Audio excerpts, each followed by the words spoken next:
No vídeo de hoje vamos falar sobre guardar o coração. Para você que não me conhece, eu sou o missionário Domingos e no vídeo de hoje vamos falar sobre a sabedoria ancestral que ressoa em Provérbios 4:23, onde diz: sobretudo o que se deve guardar, guarda o teu coração, porque dele procede as saídas da vida. E essa passagem ela revela que a essência da existência emana do âmago do nosso ser, ou seja, do nosso coração. O tema central da mensagem se revela oportuno: o ato de pastorear.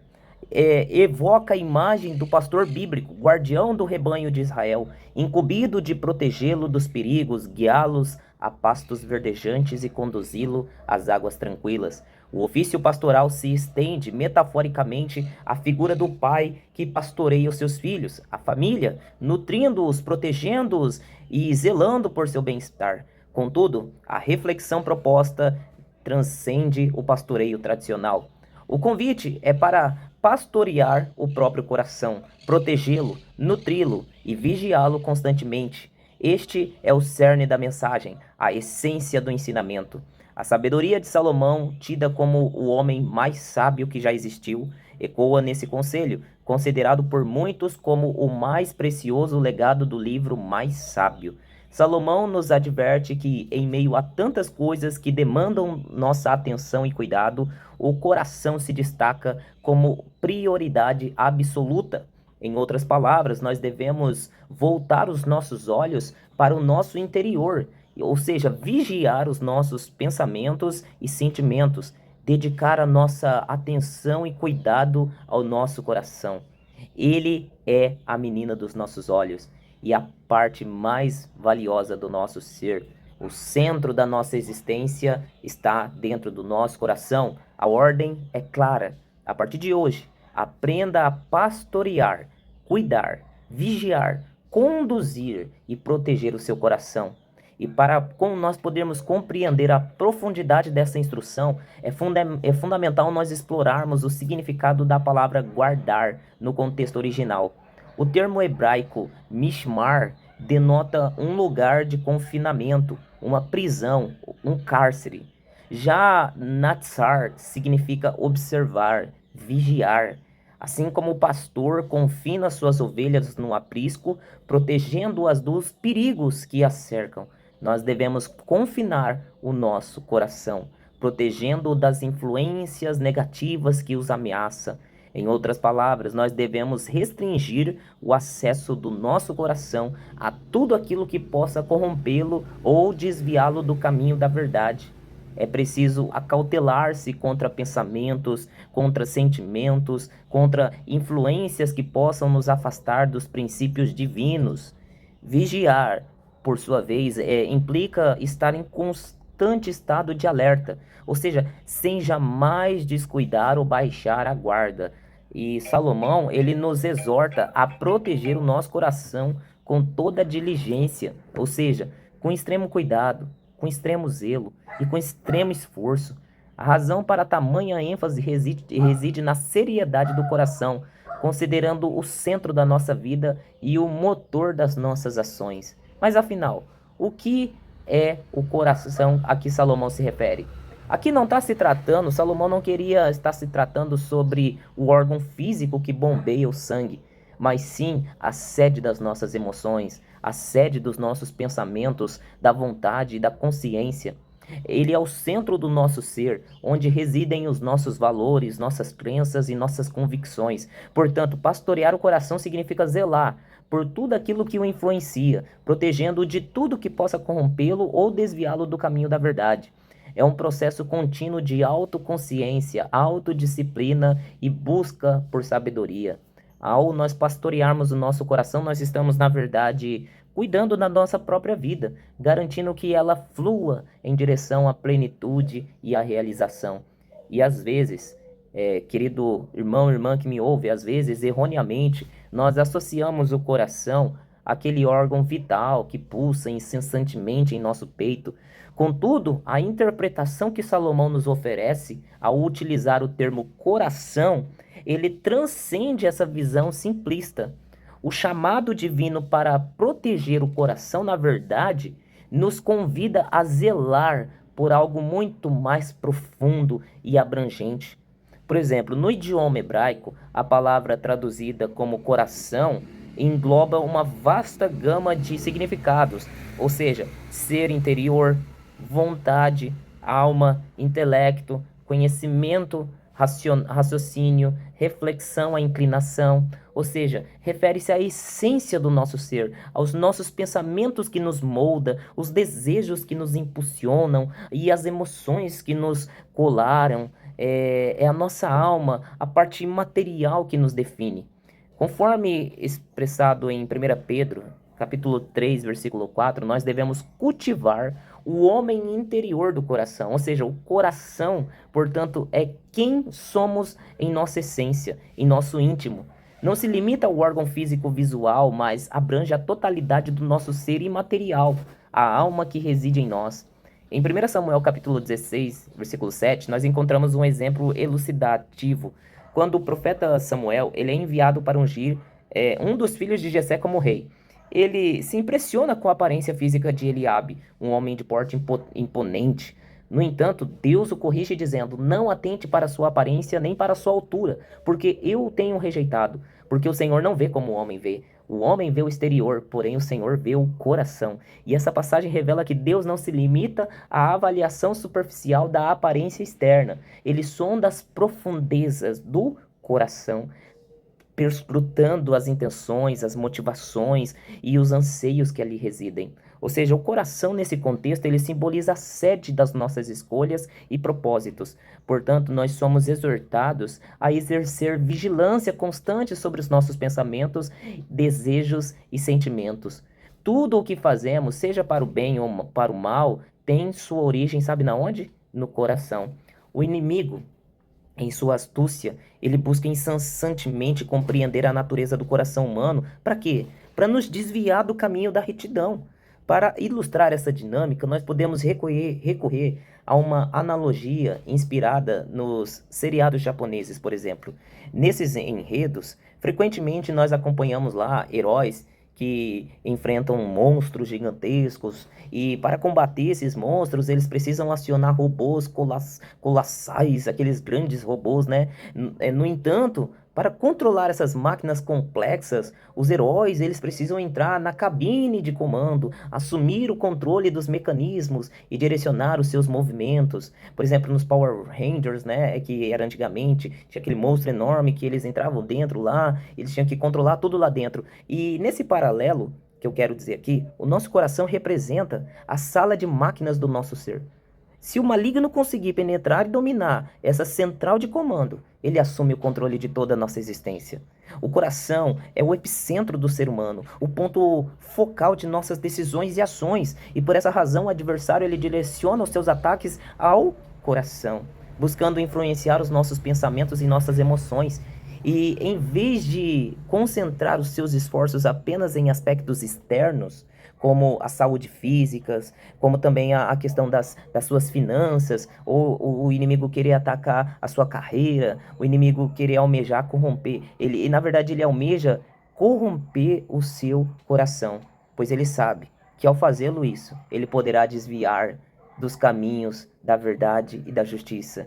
Como um exemplo adicional, nós podemos evocar a imagem de uma mosca varejeira. Por exemplo, ela é conhecida por sua predileção em pôr carne, ela deseja carne em decomposição. E quando nos deparamos com essa criatura zumbindo ao redor de alimentos deteriorados, compreendemos que ela busca um local propício para quê? Para depositar os seus ovos. Assim, as larvas resultantes encontrarão um ambiente favorável para se desenvolver.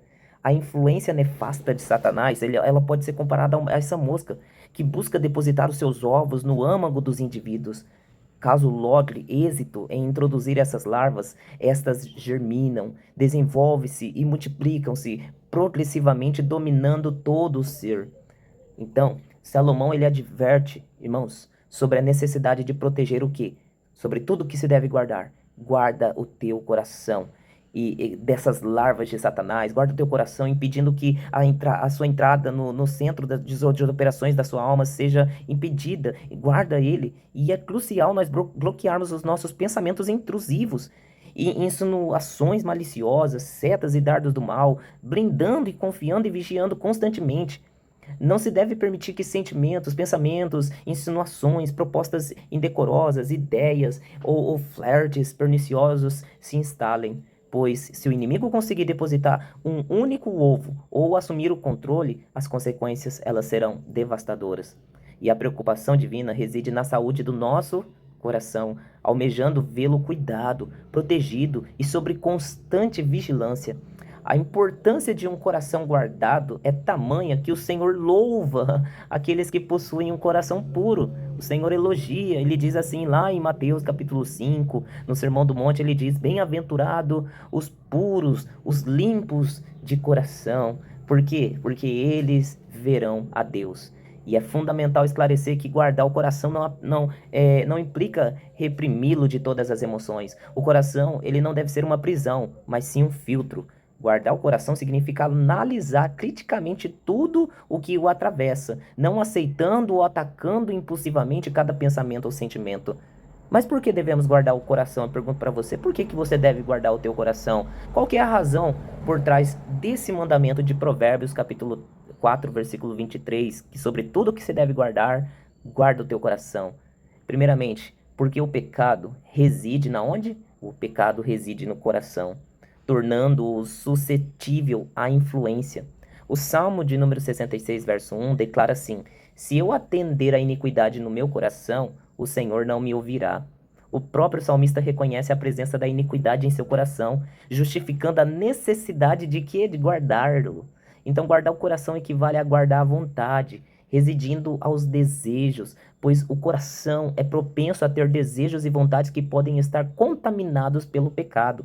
Portanto, a guarda do coração impede a submissão a esses impulsos pecaminosos.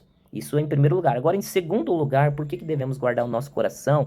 Nós devemos guardar porque ele é enganoso. O coração, sede da vontade, lembra? Ela é a sede da vontade. O coração é a sede da razão, do conhecimento, e ele pode ser traiçoeiro. Em Jeremias capítulo 17, versículo 9, afirma: enganoso é o coração, mais do que todas as coisas, e desesperadamente corrupto, quem o conhecerá? Essa passagem ela serve de alerta para aqueles que confiam cegamente em seus corações. É imprescindível aprender a desconfiar dos impulsos do seu coração.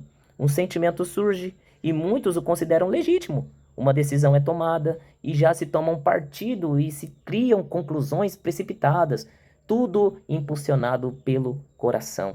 Essa atitude é muito perigosa.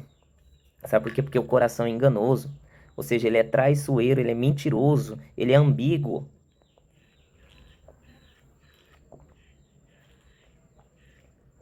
Nós não podemos depositar confiança irrestrita no nosso coração.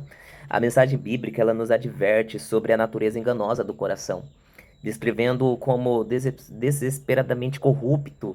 Em um momento de tranquilidade pode surgir um desejo súbito e intenso, uma cobiça por algo proibido. E se a pessoa ceder a esse desejo, permitindo que ele germine em sua mente, estará abrindo as portas para quê? Para a ruína. Você está fazendo o quê? Estou orando, homem. Ah, desculpa, foi mal. Ele não desconfiou, não questionou, aceitou aquilo como uma verdade. Gente, esse coração, as pessoas entram para dentro do coração, silencioso. É isso que eu quero dizer para você. Você deve controlar o seu coração, pois ele é enganoso, ele é traiçoeiro. Ele te atrai com inclinações, cria suposições, te seduz e te traz pensamentos que por vezes são equivocados e mentirosos, levianos, impulsivos e precipitados. Eu vou dar um exemplo aqui que talvez não seja o melhor de todos, mas pode servir para você. Eu me lembro de um gerente de um banco que estava me explicando como controlar a impulsividade em relação aos gastos. Especialmente durante a Black Friday, né? Quando as vitrines elas estão repletas de ofertas. Eu quero que você imagine um casal e a esposa, ao passar em frente de uma loja, ela vê um vestido em um manequim e ela fica obcecada. Ela diz assim: nossa, eu quero, eu quero. Ela nem percebe que o preço ele tem 2 zeros, 3 zeros, 4 zeros. Ela entra e compra. E ao chegar em casa, ela percebe a tolice que ela fez. Nossa, R$ 800 em um vestido para pagar em 7 vezes. E eu não gostei, ficou feio, não me serviu bem. Mas ela comprou. Por quê? Porque ela foi levada pelo impulso, pelo desejo descontrolado. E o gerente, ele me ensinou que você viu, você gostou do que você viu na vitrine, ficou obcecado, espera 3 dias. Depois volta e compra. O que isso significa, irmãos? Esperar 3 dias permite você refletir. Ao retornar à loja, você pode pensar: nossa, não é tão bonito quanto eu imaginava. Meu Deus, olha o preço. Eu não tenho dinheiro para pagar isso, não. E sinceramente, aqui eu não estou precisando de. Pode pensar, eu não estou nem precisando de um vestido. Você deve agir dessa mesma forma com o coração. Quando ele surgir com alguma ideia fixa, algum desejo forte, alguma coisa que te perturba, espera 3 dias. Ore, consulte a Bíblia. É porque o coração ele é enganoso. De repente você percebe que não era aquilo que você estava pensando, que você foi enganado, que era um impulso, que era um momento de fervor, de emoção, uma tentação, uma sedução ali na hora. É isso que significa ser enganoso. E por mais que devemos controlar, e por que mais nós devemos controlar o nosso coração? Porque os seus desejos são maus, suas inclinações. Agora, falando de desejo, de vontade, de razão, você deve controlar os seus desejos, porque Mateus capítulo 15, versículos 18 ao 19, diz assim: mas o que sai procede do coração, e isso contamina o homem. Que sai da boca procede do coração, e isso contamina o homem. Pois do coração procedem os maus pensamentos, homicídios, adultérios, imoralidade sexual, roubos, falsos testemunhos e calúnias. Veja de onde vem o homicídio, de onde que vem o adultério, de onde que vem a imoralidade, de onde que vem o roubo, de onde que vem o falso testemunho, de onde que vem a calúnia. Jesus disse que vem do coração. O que Jesus está ensinando aqui? Por que eu devo controlar o meu coração? Porque ele é inclinado para essas coisas. Ele não é inclinado para o bem. Quem acordou hoje com vontade de dar dinheiro para os outros? Hã? Você acordou com vontade de dar dinheiro para os outros? Você acordou pensando, falando para sua esposa: meu amor, eu vou te dar metade do que eu tenho para você. Quem que acordou com uma vontade de sair por aí evangelizando? Quem que acordou com aquela vontade de sair de orar, de ler a Bíblia, de ir lá no semáforo evangelizar, entregar folhetos? Quem que acordou com a vontade de pedir perdão ao ministro do Supremo, da Suprema Corte, pedir perdão pro inimigo, pedir perdão para aquele que ofendeu? Não, a gente não acorda com o coração assim, a gente acorda às vezes com o coração homicida, que vem dele, a vontade de pegar no pescoço de alguém, a vontade de roubar, a vontade de xingar, a vontade de espernear, a vontade de caluniar, a vontade de adulterar, a vontade de consumir pornografia, essas coisas horríveis. E por que eu preciso guardar o coração? Pois ele é inclinado para essas coisas, para o mal. E se eu não controlar o danado do coração, ele vai lá e quer praticar aquelas coisas, entendeu? Não entendeu? Você está trabalhando nisso. Cuidado no ambiente de trabalho, pois pode acontecer de uma contratação de uma secretária, pode representar um desafio inesperado. É crucial proteger o seu íntimo. Especialmente se, por exemplo, se foi contratada uma secretária e ela possui uma beleza estonteante. A atração, ela pode despertar desejos inadequados e a prevenção é fundamental para evitar tentações. A fragilidade humana frente aos deslizes morais é notória. Atos como adultério, fornicação, prostituição, pornografia e masturbação decorrem da falta de vigilância sobre os impulsos interiores. A proteção do âmago reside em dominar os anseios, direcionando-os para o temor de Deus, em vez de um coração dividido almeje a união com Deus. Por exemplo, o profeta Elias, ele confrontou o povo de Israel sobre sua indecisão, questionando a escolha entre Deus e Baal. Similarmente, os nossos corações oscilam entre o sagrado e o profano, entre a busca por prosperidade lícita e a integridade. A divisão se manifesta na luta entre a fidelidade e a traição, entre a honestidade e a desonestidade, em busca de ganhos. Portanto, suplique a Deus para fortalecer o seu espírito, para que o temor a Ele seja a única bússola para a tua vida. Mas também, o maior perigo reside em um coração petrificado. Quem já interagiu com alguém de coração endurecido sabe o desafio que é aconselhar, conviver com um familiar ou um amigo nessa situação exige paciência, exige sabedoria. A Epístola aos Hebreus adverte sobre o risco de abrigar um coração perverso e infiel que nos afasta do Deus vivo. A exortação mútua diária é essencial para evitar o endurecimento provocado pelo engano do pecado. Um coração endurecido, ele se torna insensível. impenetrável. Um coração endurecido, ele se torna alheio à palavra divina, se torna alheio aos cultos, aos louvores e à ação do Espírito Santo. Ignora-se até mesmo a voz dos pais, que alerta sobre os perigos de escolhas erradas. A dureza espiritual manifesta-se na surdez e cegueira, na obstinação que impede de ouvir conselhos e enxergar a verdade. O pecado, ele é o principal agente de endurecimento do coração. A iniquidade alimenta a insensibilidade, como um solo árido que impede o crescimento da fé. A comparação com por exemplo, quem trabalha em obra, construção civil, a comparação com a argamassa ilustra essa condição. Quando fresca, permite a fácil inserção de objetos, mas ao secar ela torna-se impenetrável, como um coração que se fecha para a graça divina. O pecado, irmão, portanto, anestesia a alma, cegando-a para a luz da verdade.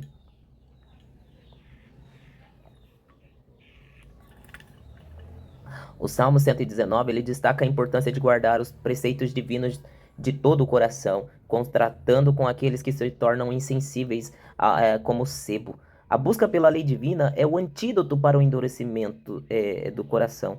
O pecado, irmãos, ele é o grande vilão. Ele transforma os nossos corações em fortalezas impenetráveis. Pessoas com um coração duro tornam-se obstinadas e cegas, distanciando-se da bondade e da compaixão. O coração obscurecido, um chamado à transformação, um coração que se torna insensível muitas das vezes, oculta pecados e práticas que o endurecem progressivamente. E essa dureza impede a recepção da voz divina, seja ela manifesta através dos pais, dos cônjuges, da Bíblia ou do Espírito Santo. A menos que haja confissão e abandono desses pecados, a transformação do coração se torna inviável. Por exemplo, na Epístola aos Hebreus, se você abrir aí no capítulo 3, nos versículos 7 e 8, você vai encontrar uma advertência dizendo assim: assim como diz o Espírito Santo, se ouvirdes hoje a sua voz, não endureçais o vosso coração, como na rebelião no dia da provação no deserto. Essa passagem, ela ecoa a experiência do povo de Israel, que durante a sua jornada no deserto, permitiu que os seus corações se tornassem inflexíveis. O episódio do bezerro de ouro, você se lembra? É um exemplo bem claro disso. Enquanto Moisés, ele estava lá no Monte Sinai, né? Você se lembra? Recebendo os mandamentos de Deus. E ali embaixo, o povo, ele se entregou o quê? Às orgias, se entregou à idolatria, se entregou à imoralidade. E essa conduta endureceu o coração deles, levando-os à perdição no deserto. Por exemplo, lá no livro de Provérbios, no capítulo 28, no versículo 14, oferece uma advertência similar. Diz assim: bem-aventurado o homem que continuamente teme ao Senhor, mas o que endurece o seu coração, olha aí, endurece o seu coração, cairá no mal. Se houver alguém presente com o coração endurecido, se você tiver coração, é crucial entender, você conhecer alguém com coração endurecido, é crucial entender, atender ao chamado de Paulo. Se ouvirdes a sua voz, não endureçais o vosso coração. Talvez você tenha chegado aqui nesse vídeo com ressentimentos em relação ao seu cônjuge, aos seus pais, talvez ao seu pastor ou à mensagem pregada. Talvez tenha vindo por obrigação aqui, por curiosidade, né, assistir esse vídeo e está resistindo internamente àquilo que é dito para você. No entanto, é fundamental não endurecer o seu coração. Em vez disso, baixe a guarda, renda-se e permita que Deus fale com você. Mas como discernir o estado do próprio coração? Como você pode discernir o estado do seu coração? Como saber se ele precisa ser guardado, se ele não tá precisando? Uma forma de você avaliar o coração é através da palavra de Deus. Em Mateus capítulo 12, versículo 34 declara: a boca fala do que está cheio o coração. As palavras, irmãos, elas revelam o conteúdo do nosso coração. Então, analise as suas próprias palavras. Sobre o que você tem mais falado? Você fala constantemente sobre dinheiro? Seus discursos são permeados por imoralidade? O que sai da tua boca? Você tem o hábito de falar mal dos outros? É isso que está saindo da sua boca? Suas palavras são frequentemente agressivas? São palavras rudes? São palavras sarcásticas? Se a resposta for sim, isso significa que é um sinal de que o seu coração ele precisa de atenção. Agora, se você é uma pessoa grata, o louvor ao Senhor está presente nos seus lábios, há perdão, há humildade em suas palavras, você expressa elogios e reconhecimentos.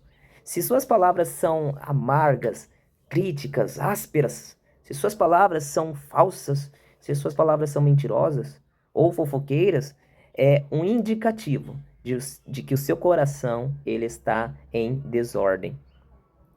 Uma outra forma que nós podemos avaliar o nosso coração é através dos nossos olhos. Em Mateus capítulo 6, versículo 21, ensina assim: porque onde estiver o vosso tesouro, aí também estará o vosso coração. Os olhos, eles revelam onde está o tesouro e, consequentemente, aonde está o coração. O versículo seguinte de Mateus 6, agora 22, continua dizendo assim: os olhos são a lâmpada do corpo.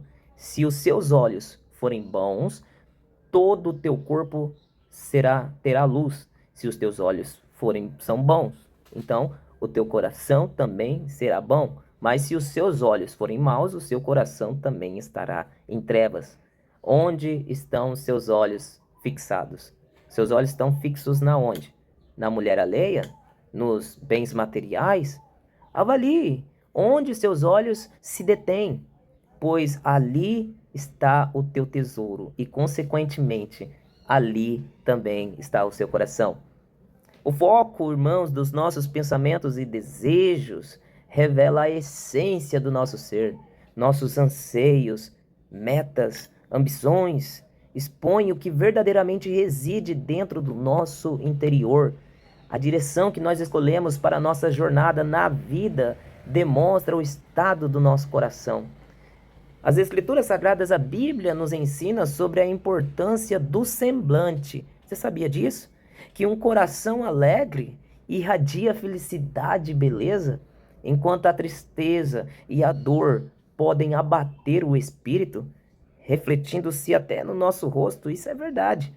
Uma expressão fechada e amarga pode indicar um coração ferido. Uma expressão fechada e amarga pode indicar um coração oprimido, um coração magoado. As emoções que nutrimos internamente se manifestam exteriormente. Deixa eu beber uma água aqui rapidinho. Irmão, por isso que é fundamental nós estarmos atentos ao nosso próprio interior. Nós precisamos buscar formas de proteger e de nutrir o nosso coração. E a palavra de Deus, conforme expressa lá no Salmo 119, versículo 11, serve como um escudo contra o pecado.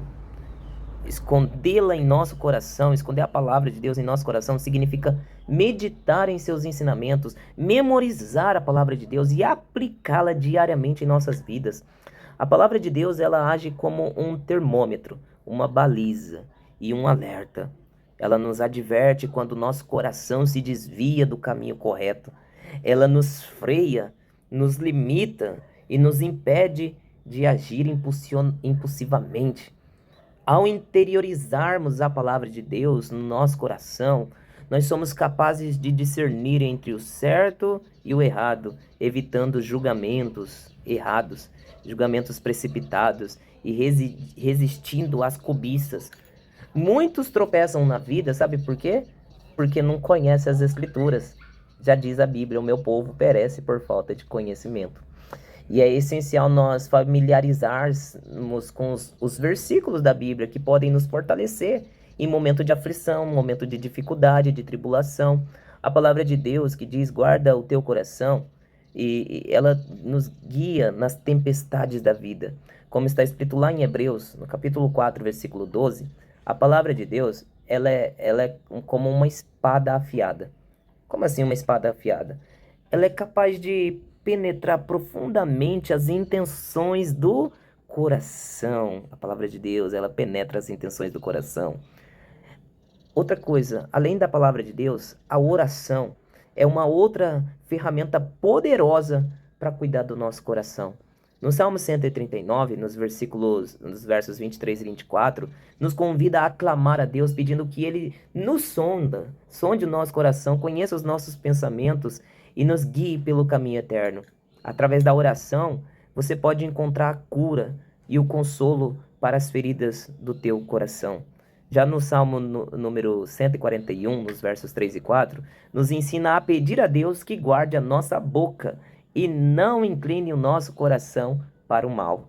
A oração, então, ela é um diálogo, nada mais é do que um diálogo íntimo com o Criador, onde podemos expressar nossas angústias, podemos expressar em oração os nossos medos, nossas tentações, buscando a sua proteção e fortalecimento.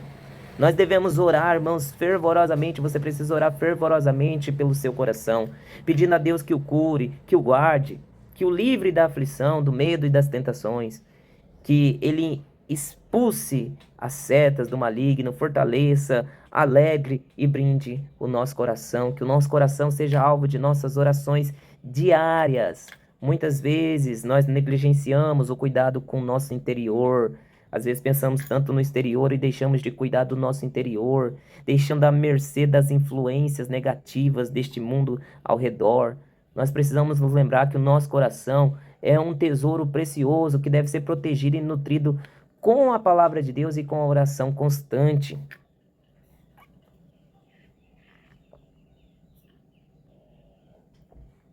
É que eu tô falando demais, então eu preciso tomar uma água aqui para poder... Então, nós precisamos cultivar uma vida de intimidade com Deus. Exatamente, buscando a sua orientação e proteção para o nosso coração. Que Deus possa te conceder sabedoria para discernir o bem e o mal, força para resistir às tentações e alegria para enfrentar os desafios da vida. Que o nosso coração seja um reflexo da graça e do amor de Deus, irradiando luz e esperança para este mundo. Ao dedicarmos tempo e atenção ao nosso coração, nós estaremos investindo em nossa saúde emocional, nós estaremos investindo em nossa saúde espiritual e mental. Por quê? Porque um coração cuidado, ele é fortalecido e nos capacita a viver uma vida plena e abundante, em comunhão com quem? Em comunhão com Deus e também em comunhão com o nosso próximo. A busca por um coração puro e reto é um desafio constante, irmão. Mas com a ajuda de Deus e a prática diligente da palavra de Deus e da oração, nós podemos alcançar a transformação interior que nós tanto almejamos. Que possamos ser diligentes em guardar o nosso coração, pois que é dele que procede as saídas da vida, ele é a fonte da vida. O tempo ele vai passando, e como disse Salomão, é crucial vigiar o coração, mantê-lo constantemente o quê? Pastoreado. Nós precisamos pastorear o nosso coração. Nós não podemos negligenciá-lo, irmãos, deixando a deriva, sem a devida atenção e manutenção. Por exemplo, eu vou dar um exemplo aqui. Imagina uma placa bacteriana e o tártaro que se acumula nos dentes ao longo do tempo. Mesmo com a escovação diária que você faz, essas impurezas, elas persistem, inflamando a gengiva. E é por isso que ao menos uma vez por ano, nós precisamos recorrer para um dentista, para uma limpeza mais profunda, removendo a placa e o tártaro com instrumentos especializados e bicarbonato, promovendo a asepsia bucal. E da mesma forma, o coração, ele necessita de uma asepsia regular. Que tal você chegar em casa? Não sei se você já está na sua casa aí, mas hoje eu quero convidar você que tenha uma pessoa amada para um momento de introspecção. Abrir o coração para uma pessoa, para uma outra pessoa, disposto a remover as impurezas que se acumulam, ou seja, as mágoas, os ressentimentos, os pequenos aborrecimentos. Clame ao Senhor por um coração puro. Clame a Deus por um coração livre de amarguras, de picuinhas. Ao nós imaginar esse processo de limpeza interior, eu recordo uma vez que eu fiz uma visita para um dentista. Pensa na dificuldade que seria remover o dente por completo para realizar o tratamento fora da boca. Infelizmente, não há como evitar o desconforto do procedimento realizado ali mesmo, na cavidade bucal. Se pudéssemos retirar o coração do peito para limpá-lo, talvez nos assustaríamos com o que nós iremos encontrar ali dentro. O que talvez você encontraria no teu coração? Talvez encontraria mágoas antigas, feridas mal cicatrizadas. Talvez você encontraria inveja. Talvez você encontraria cobiça, medos paralisantes e até mesmo pensamentos impuros. Talvez após esse vídeo você hesite em encarar a realidade do seu coração. Quem sabe você prefira que o processo de limpeza seja realizado sem que você precise testemunhar a sujeira acumulada. Mas a verdade é que, ao investigarmos nosso interior, nós podemos nos deparar com as situações surpreendentes, sabia? Descobrir, por exemplo, que ainda nutrimos ressentimentos em relação ao antigo relacionamento, ou que atitudes e pensamentos inadequados se infiltrem em nossa mente. O reconhecimento dessas imperfeições é o primeiro passo para a transformação. Talvez a melhor decisão que você possa tomar hoje seja iniciar esse processo de limpeza. Compareça ao culto, vá na igreja com o coração purificado, como uma criança que se alegra com a pureza e se preocupa em não prejudicar até mesmo uma formiga. Arrependa-se por qualquer dano causado, seja ele intencional ou não. Deixa eu tomar uma água.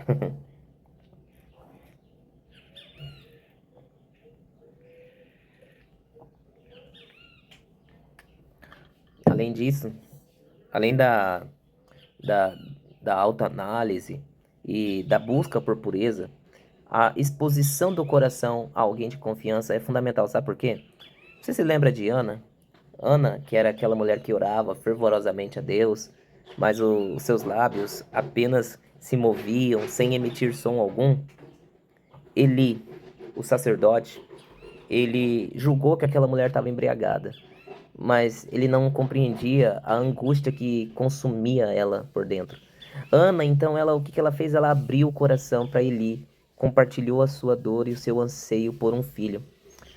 Eu quero dizer para você, procure alguém idôneo, seja um pastor, seja um líder, um amigo que é piedoso, homem de Deus, e compartilhe o que aflige o teu coração. Confesse as suas dificuldades que você encontra em remover as manchas escuras, as culpas, as dúvidas e os medos que está assombrando você. Essa pessoa poderá auxiliar você, guiando na jornada de purificação interior. Quero dizer para você, não acumule dores e angústias, porque tem gente que acumula dores e angústia. A pior atitude é negligenciar os sinais de alerta que o corpo e a alma nos enviam. Assim como uma pequena dor pode indicar um problema sério, um tumor que cresce silenciosamente pode se tornar fatal se não for diagnosticado e tratado a tempo. Se você sentir que algo não está bem, não ignore isso. Busque pela ajuda. Exponha seu coração. Permita que a luz da verdade ilumine as áreas sombrias da sua alma. Se você tivesse vindo antes, teria evitado o sofrimento desnecessário. Não deixe que o tempo agrave a situação. Comece agora mesmo a cuidar do seu coração. Atualmente, a única solução é intervenção cirúrgica ou, em casos extremos, a remoção do membro afetado. E é crucial impedir que a situação se agrave, pois em estágios avançados a cura pode se tornar inviável. A remoção, nesse ponto, implicaria em consequências drásticas. Entregue-se completamente. Confie em seu íntimo, em Deus. Como diz em Provérbios capítulo 23, lá no versículo 26, Filho meu, dê-me o seu coração e os seus olhos se agradem dos meus caminhos. O que eu quero dizer com isso? O que a Bíblia quer dizer? Ofereça seu ser interior a Deus.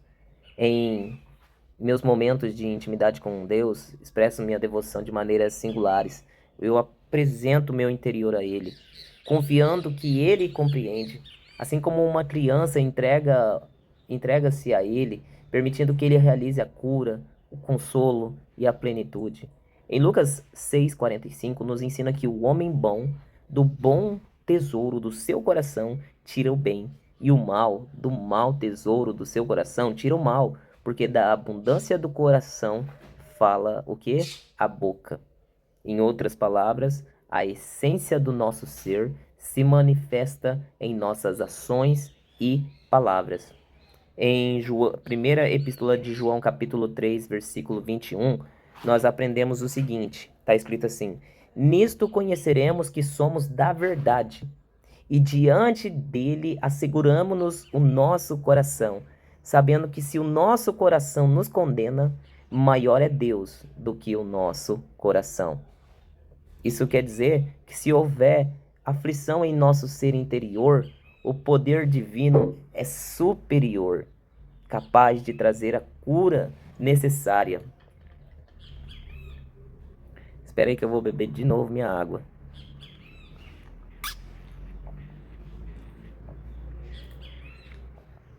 Deixa eu te perguntar, você já assistiu o filme A Paixão de Cristo? Lá do Mel Gibson, né?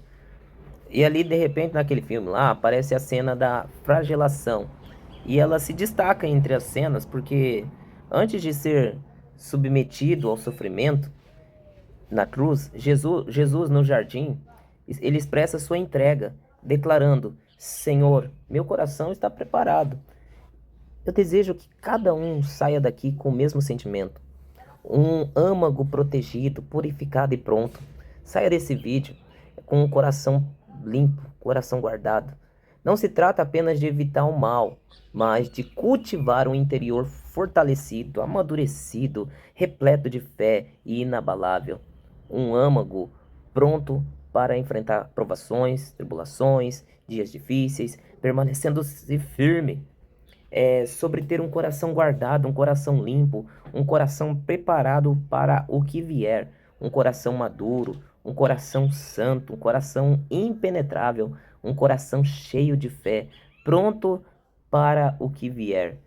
Diante das provas, das tribulações, das adversidades, permanecemos firmes, pois o nosso íntimo está fortalecido. Que Deus abençoe a cada um que assistiu esse vídeo. Se você Repito, se não é inscrito, se inscreva nesse canal, deixa seu like, comente algo da parte de Deus, deixe seu amém e Deus abençoe e até o próximo vídeo.